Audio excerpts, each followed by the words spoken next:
Assalamualaikum warahmatullahi wabarakatuh. Ahlan wa sahlan wa marhaban bikum fi qanatina qanat bahasa Arab dasar. Wa ma'akum ana Rafi Tajdidul Haq, Thalibul Lughatil Arabiyyah. Selamat datang kepada antum sekalian di channel kami, yaitu channel bahasa Arab dasar, dan telah hadir bersama antum sekalian saya Rafi Tajdidul Haq, seorang mahasiswa bahasa Arab. Baiklah, jadi kali ini kita akan meneruskan pelajaran kita di dalam ilmu nahwu, yaitu sekarang tentang tabe ringkasan gitu ya, isim-isim yang mu'rob, al asma'u al mu'robat wa alamatu irobiha gitu. Isim-isim yang mu'rob dan ciri-ciri atau tanda-tanda perubahannya.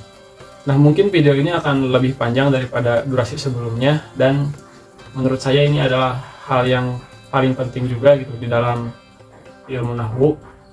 Jadi teman-teman harus menyimaknya sampai akhir, karena menurut saya ini adalah bagian yang sangat penting yang tidak bisa ditinggalkan gitu. Nah, istami'u jayidan. Baiklah, silakan untuk menyimaknya dengan baik. Nah, silakan teman-teman untuk menyimaknya dengan baik. Jadi ini tabel ringkasan gitu ya, tentang isim-isim yang mu'robat gitu. Isim-isim yang mu'rob wa alamatu irobiha, dan ciri-ciri dari perubahannya gitu. Nah, kemarin kita sudah belajar banyak tentang berbagai isim gitu ya, ada isim mufrad, musanna, jama gitu, dan seterusnya, kecuali isim layan sorib gitu. Soalnya itu lumayan agak panjang, jadi nanti setelah ini kita akan membahasnya gitu ya, isim layan sorib. Isim yang mu'rob itu kemarin adalah isim-isim yang bisa berubah gitu, harokat akhirnya gitu. Sedangkan lawan katanya adalah isim yang mabni, isim yang tidak bisa berubah gitu. Kemarin kita sudah membaginya gitu ya, bahwa isim yang mu'rob itu ada 3. Ada marfu gitu ya, bisa menjadi dalam keadaan marfu, kemudian dalam keadaan mansub, dan dalam keadaan yang majrur gitu. Kita bahas satu-satu ya gitu. Nah, di sini ada isim nih, ada isim. Kemudian yang pertama ini isim mufrad. Isim mufrad ini gitu. Nah, isim mufrad ini dalam keadaan marfu gitu ya. Dalam keadaan marfu, contohnya dari kata waladun, maka alamat marfunya adalah domah. Domah, nah ini nih, dengan domah gitu. Kemudian alamat mansubnya gitu, dalam keadaan mansub, maka alamat mansubnya adalah dengan fathah. Nah ini, dengan fathah ya gitu. Nah ini. Kemudian dalam keadaan majrur adalah waladin, dengan kasroh. Dengan kasroh. Nah, seperti itu. Jadi isim yang mufrad dalam keadaan marfu itu cirinya domah, dalam keadaan mansub cirinya fathah, dalam keadaan majrur cirinya kasroh. Nah, kenapa bisa mansub atau kenapa bisa majrur? Itu tergantung nanti ada amil atau tidak gitu ya. Ada amil yang memerintahkan bahwa si isim tersebut harus mansub atau majrur. Jadi salah satu penyebab dari sebuah isim itu mansub atau majrur gitu ya, salah satunya karena amil. Nah, kalau marfu itu biasanya dalam kedudukannya dia sebagai, contohnya sebagai fa'il, atau sebagai naibul fa'il, atau sebagai khobar. Nah, itu nanti kita akan pelajari lagi gitu. Kemudian yang kedua, isim mufrad itu adalah isim yang menunjukkan kepada tunggal. Kemarin kita sudah bahas. Yang kedua yaitu adalah musanna. Musanna adalah isim yang menunjukkan kepada 2 gitu ya, kepada jumlah yang 2. Nah, kalau dari kata waladun, maka musannanya adalah waladani. Ciri marfunya gitu ya, alamat marfunya adalah alif. Gitu. Alamat marfunya adalah alif. Ditambahin alif nih, waladani, seperti ini. Kemudian alamat mansubnya dalam keadaan mansub, maka si isim musanna ini adalah ditambahin ya nun gitu, waladaini. Tapi ciri alamat mansubnya adalah ya gitu, al ya'u, yang ini. Kemudian ketika majrur juga sama gitu, waladaini, sama juga gitu, alamatnya ya. Jadi ketika mansub, ketika majrur, isim yang musanna ini adalah cirinya sama, yaitu ya gitu ya. Kemudian yang ketiga jama mudzakkar salim. Jama mudzakkar salim itu adalah jama laki-laki gitu ya. Jama untuk jenis laki-laki yang salim, yang selamat gitu, yang lengkap gitu. Nah, contohnya seperti apa? Contohnya muslimuna. Muslimuna ini dalam keadaan yang marfu. Isim yang marfu gitu. Ciri marfunya apa? Ciri marfunya adalah al-wawu. Nah, al-wawu gitu ya. Kemudian dalam keadaan mansub adalah muslimina. Orang-orang muslim. Banyak gitu ya, menunjukkan kepada bilangan yang banyak. Ciri mansubnya adalah al-ya'u. Kemudian ketika majrur juga muslimina gitu. Ciri majrurnya apa? Al-ya'u sama. Jadi majrur dan mansub itu banyak kesamaan gitu ya. Tapi teman-teman harus bisa membedakannya. Kalau majrur berarti nanti ada amil yang memajrurkan gitu. Kemudian jama muannas salim. Jama muannas salim nomor 4. Jama muannas salim ini jama yang menunjukkan kepada perempuan gitu ya, yang banyak. Kemudian yang as-salim gitu, yang selamat. Yang selamat di sini maksudnya yang sempurna atau lengkap gitu.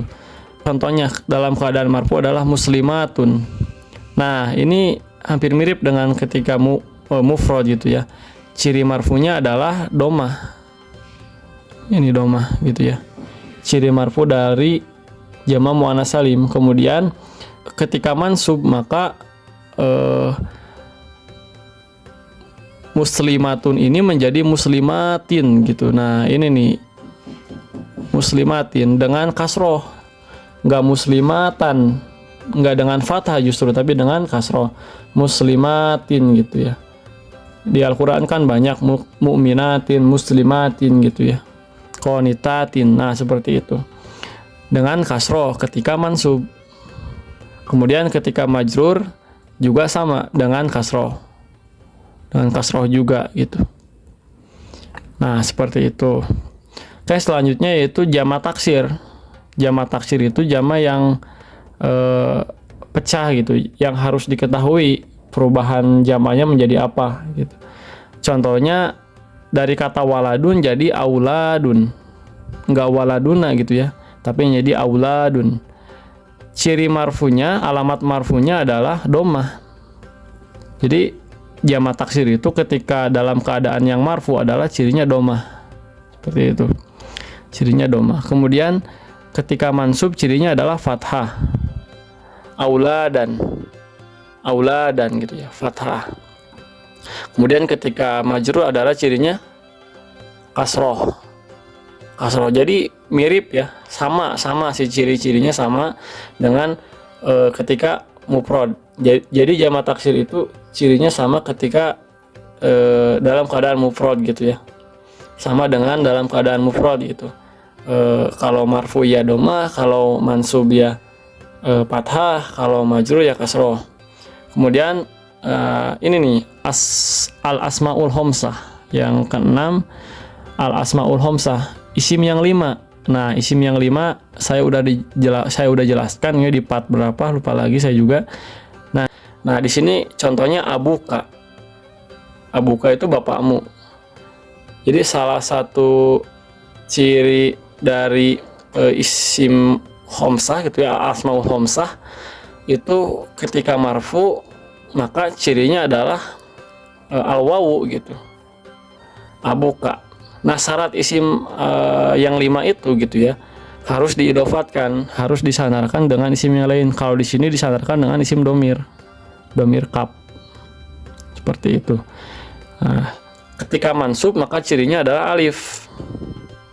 Gitu. Cirinya dengan alif, abaka. Nah, ketika majrur cirinya dengan alya, abika. Gitu. Nah, ini yang merupakan ciri khas gitu ya dari isim yang 5. Contohnya yang lain, contohnya ya ahuka gitu, ahuka, ahoka gitu, ahika, seperti itu. Kemudian isim yang maksur.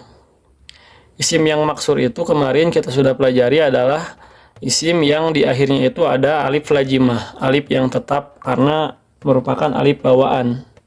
Contohnya apa? Al-fata. Nah, ini nih yang agak berbeda gitu ya. Jadi ciri marfu dari isim yang maksur itu adalah domah muqaddarah. Jadi meskipun tidak terlihat gitu adanya domah, tapi sebetulnya ada gitu domah muqaddarah. Nah, muqaddarah ini artinya diperkirakan gitu, domah yang diperkirakan gitu. Kemudian ketika mansub al-fatah juga, tapi ciri alamat mansubnya adalah fathah muqaddarah. Ketika majrur adalah al-fatah juga, tapi alamat majurnya adalah kasroh muqaddarah. Jadi ini bukan isim yang mabni gitu, al-fatah itu. Kalau mabni kan ya udah gitu, mabni itu tidak ada perubahan. Tapi kalau isim yang maksur itu ada perubahan, cuman gitu ya, perubahannya muqaddarah tuh diperkirakan, istilah dalam ilmu nahwunya. Kemudian yang ke-8 ada isim yang mankus. Nah, isim yang mankus itu adalah isim yang berakhiran gitu ya, ya lazimah. Ya lazimah itu adalah ya yang tetap, yang merupakan bawaan gitu ya. Yang tetap itu yang merupakan bawaan. Sebelumnya itu, sebelum ya lazimah itu adalah ada huruf yang berbaris kasroh. Nah, contohnya ini al-qadi. Ketika marfu al-qadi itu maka cirinya domah muqaddarah. Ketika mansub al-qadi fathah gitu ya. Al-qadiyah gitu. Cirinya fathah. Nggak fathah muqaddarah tapi al-qadiyah gitu ya, cirinya adalah fathah. Kemudian ketika majrur adalah al-qadi, kasroh muqaddarah. Kenapa ini fathah? Karena memang sering dibaca bunyi gitu ya, bunyi ininya hurufnya al-qadiyah seperti itu. Nah, ini yang terakhir adalah isim layan sorif. Isim layan sorif itu adalah isim yang tidak bisa dibaca tanwin gitu ya. Nah, contohnya apa? Aisyah gitu ya. Kata Aisyah ini ketika marfu di domah gitu ya, ciri marfunya. Ketika mansub fathah gitu, Aisyata gitu, fathah. Ketika majrur adalah Aisyata, yaitu fathah juga gitu. Oleh karena itu di dalam hadis-hadis sering dibacakan an Aisyata gitu, enggak an Aisyati, meskipun ada huruf jar sebelumnya. Karena itu merupakan isim layan sorif, isim yang tidak bisa dibaca tanwin. Nah, kalau keadaan majrur, isim layan sorif itu maka cirinya adalah dengan fathah. Nah, itulah uniknya bahasa Arab gitu ya. Dan mungkin agak sedikit rumitnya di sana gitu ya. Kadang simbolnya fathah, tapi sebetulnya itu adalah keadaannya adalah jar misalkan, seperti itu. Nah, ini adalah ringkasan dari al-asma'u al-mu'robat wa alamatu irobiha gitu. Isim-isim yang berubah dan ciri-ciri perubahannya. Nah, mudah-mudahan teman-teman menjadi lebih paham gitu ya ketika saya menjelaskan ini. Naam, hada huwa darsuna al-yaum la'alakum mafhumun wa antum ta'khuduna manfa'a fi hadhil qanat. Idza ladaikum soal faktub fi ta'liqat. Baiklah, itulah pelajaran kita hari ini. Mudah-mudahan antum sekalian menjadi paham dan bisa mengambil manfaat dari channel ini. Apabila ada soal silahkan tulis di kolom komentar. Barakallahu fikum. Assalamualaikum warahmatullahi wabarakatuh.